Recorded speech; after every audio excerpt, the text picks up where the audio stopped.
Minamahal, shot one, take one.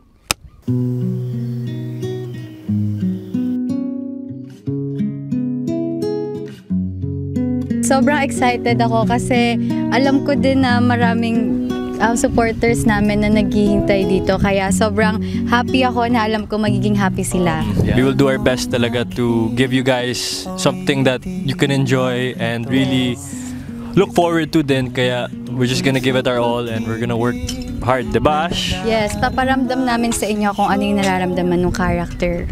First movie namin ni Ash and kasama kami ulit, diba? Yes. So excited kami and yun, just excited to learn more with Direct GPL, getting the chance to work with a great director that is Direct GPL.